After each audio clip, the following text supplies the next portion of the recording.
안녕하세요. 목사님과 제자들입니다. 이번 시간은 볼코프 조직신학 기독론에 대해서 같이 이야기 나눠보도록 하겠습니다. 들어가기에 앞서서 일단은 기독론, 어떤 내용들을 다루고 있는 것일까요? 한번 잠깐 생각해 보실까요? 생각해 보셨나요? 기독론은 우리가 개론에서 살펴보았듯이 예수님에 대해서 다루고 있습니다.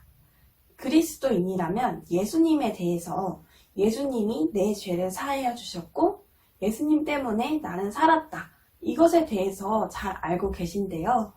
반면에 믿지 않는 분들한테 예수님에 대해서 물어보면은 예수님이 신이라고? 예수님이 네 죄를 사해 주셨다고? 이런 식으로 많이들 반문을 하세요. 바로 기독론은 이러한 문제를 다루고 있다라고 보시면 됩니다. 그래서 기독론은 예수님이 하나님이시다 라는 것을 핵심 주제로 삼고 있고요. 그래서 예수님이 하나님이심을 밝히는 것이 이 기독론의 과제다라고 보시면 되겠습니다. 그래서 우리가 기독론의 목차를 전체적으로 살펴보고 그리고 기독론에서 다루고 있는 세 가지 문제들에 대해서 살펴보도록 하겠습니다. 기독론은 1부 그리스도의 위격, 2부 그리스도의 신분, 3번 그리스도의 직분, 이렇게 세 가지를 크게 다루고 있는데요. 먼저 1부인 그리스도의 신분에서는요. 첫 번째로 그리스도의 명칭과 성질에 대해서 다루고 있습니다. 그러니까 예수님의 이름과 성질이 무엇이냐라는 것이죠. 두 번째로는 그리스도의 일위성에 대해서 다루고 있습니다. 일위성, 말도 어려운데요. 이게 뭐냐면은 위라는 것은 간단하게 말해서 실체를 말하고요. 성이라는 것은 기능을 말합니다. 인간의 위는 하나고요. 기능도 하나입니다. 근데요, 예수님은 양성이세요. 위는 하나인데 성은, 기능은 두 가지라는 거예요.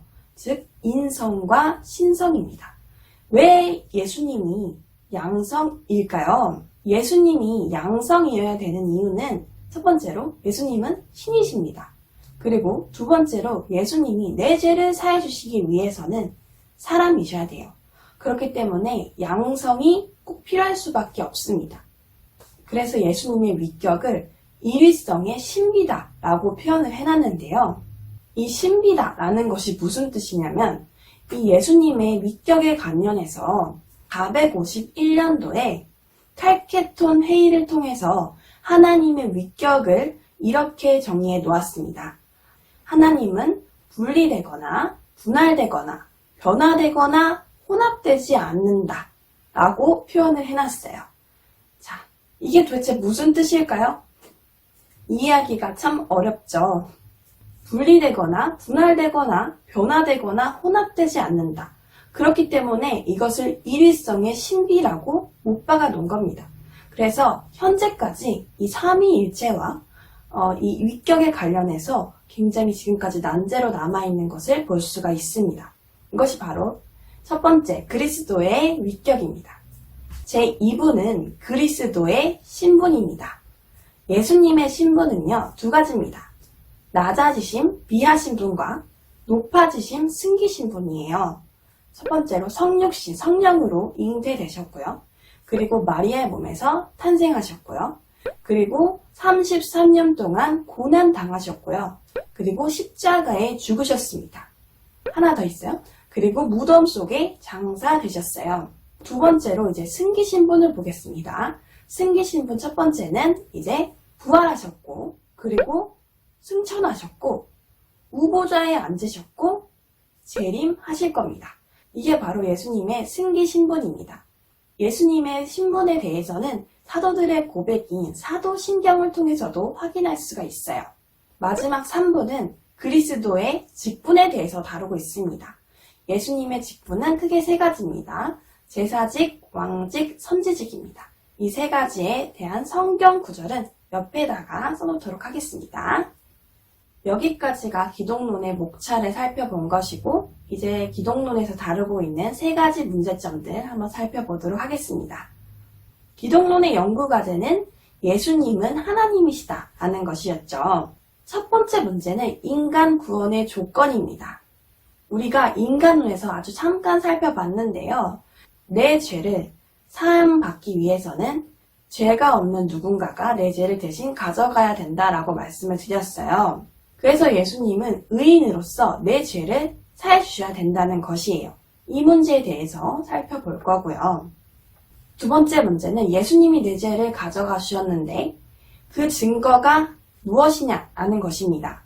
구약에서는 제사장이 사람과 짐승에게 안수를 하고 사람의 죄를 짐승에게 전가시켰습니다. 이와 같이 예수님도 내 죄를 가져가셨다라는 것인데 여기서 중요한 게 무엇이냐면 창조주와 피조물과의 관계에서는 이 죄사함을 받을 수가 없습니다. 이 관계에서는 심판만 있습니다. 그렇기 때문에 이 관계를 아버지와 자녀의 관계로 바꿔야 됩니다. 자, 이 문제에 대해서 또 살펴보도록 하고요. 세 번째 문제는 예수님이 하시는 일과 하나님이 하시는 일이 일치해야 된다는 것입니다. 이 세 가지 문제를 본론에 들어가서 더 자세히 풀어보도록 하겠습니다. 이번 시간은 벌코프 조직이나 기독론에 대해서 같이 살펴봤습니다. 그리스도의 위격, 그리고 그리스도의 신분, 그리스도의 직분, 이 세 가지를 살펴보았고, 그리고 기독론에서 다루고 있는 세 가지 문제들에 대해서 같이 살펴봤습니다. 다음 영상이 궁금하시다면 좋아요와 구독하기 한 번씩 부탁드리고요. 다음 시간에 뵙겠습니다. 감사합니다.